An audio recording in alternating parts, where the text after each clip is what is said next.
Welcome back to Newsmax Prime. Could it be true? Ronald Reagan, a pistol-packing president? Well, according to author Brad Meltzer, for the better part of his presidency, Ronald Reagan never left 1600 Pennsylvania Avenue without a .38 caliber pistol. Even took it aboard Air Force One, just in case of some trouble in midair or in one of his stops.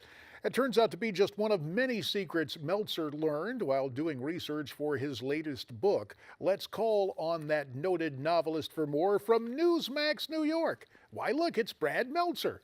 He's the author of the newly released book, The President's Shadow. He's also the host of Brad Meltzer's Lost History.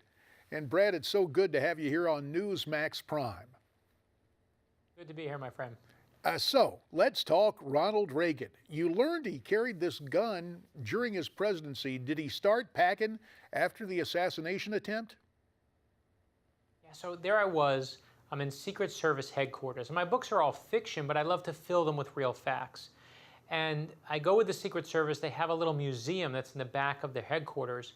And they have, JFK dead newspapers, with the headline on it. And, see pictures in the real door that was on the car when Reagan was shot. So one of the Secret Service agents says, you want to hear a good secret? And when the Secret Service says you want to hear a secret, pay attention, right? That's when you pay attention. And he said, Ronald Reagan, when he was president, used to carry a gun with him. I said, are you kidding me? That true? And he said it was a .38. He used to carry it in his briefcase, take it on Air Force One. And what was amazing to me is almost nobody knew about it. Because the very first thing that I did is I went to former President Bush Sr., who has helped me with my novels and helped done research with me. And I said, sir, what'd you carry with you? And he's helped me with novels, and I usually ask questions. This was the first time ever where President Bush asked me a question, and he was like, tell me more about that Reagan story. And it became very clear he didn't know it either. So I just was blown away by that. And it just became obviously one of those moments where you really get to kind of learn more about that president himself.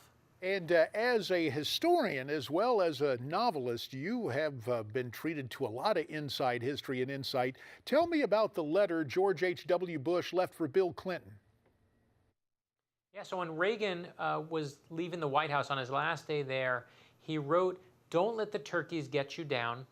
And he put it and slid it into the Oval Office desk, and he left it for George H.W. Bush. When Bush left office, he left one for Clinton. Clinton left office, left a note, his own private note for W. W left one for Obama. It's the greatest hidden tradition of the modern presidency. And what happened is I asked President Bush, could you move secret information? This was a couple years back. Could you move information in those letters, secret codes or anything you wanted to tell a president, just for fiction? The email comes back to me, and it says, the president wants you to have this. I don't know what it is. And I open it up, and President Bush had sent me the real letter that he left for Bill Clinton. No one had ever seen it before publicly. In fact, his own biographers were like, why didn't you give this to me? But he sent it to me, I think because I write fiction, because I entertain people. And I immediately checked the letter to see if there were any secret codes in it, Freemason codes. I checked to see if there were, even if the third letter of every word spelled out, I hate you, Bill. But it was just a generous, you have to check for that, right? But it was just a generous, amazing letter that, again, spoke to the humanity. And by the way, to answer your original question, in terms of Reagan, no one knows if he was packing before. He was certainly packing after he was shot at. And the reason for that is because he said that if anyone else comes to shoot him, he wants to be ready. And all of this, your MO for getting information, for weaving real history into your novels, brings us to the current book, The President's Shadow. About a minute and a half left. Brad, wet our whistle about The President's Shadow. What's it deal with? So sure, I've met first ladies. First ladies, they want just normalcy in their lives. That's what the hardest thing to get in the White House is. So I had this image where the president's wife, where the first lady is in the rose garden of the White House. She has a moment to herself. It's 5 in the morning. No one's there. She puts her hands in the dirt. She smells the mulch. And out of the dirt, she pulls a severed arm. And she has no idea how it got there, has no idea how it got past security, certainly doesn't know the puzzle that's hidden inside that hidden arm. In the closed fist, but I said, that's the mystery I want to solve. And that's actually chapter 1, the first 3 pages of The President's Shadow. So I take that mystery to the Secret Service and I say, what would you do next? And that's where I get chapter 2 and chapter 3 and chapter 4. And it sounds like the premise is pulled again from real life because, what, a couple of years ago, Michelle Obama starts what? Out in a different kind of garden, not a rose garden, but a garden with A different kind of crops. garden. It's exactly right. So Yeah, there and, you have I it. went to the Secret Service. It's as relevant as today's headlines, Brad Meltzer, and as evocative as our glorious history of this grand republic.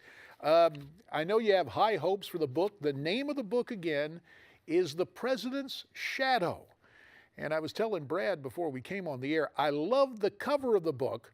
For once, we'll waive Benjamin Franklin's notion that you cannot judge a book by its cover, but you can judge it by the research and the stories that a noted author like Brad Meltzer can tell. Brad, we thank you for your time, and congratulations on this new book.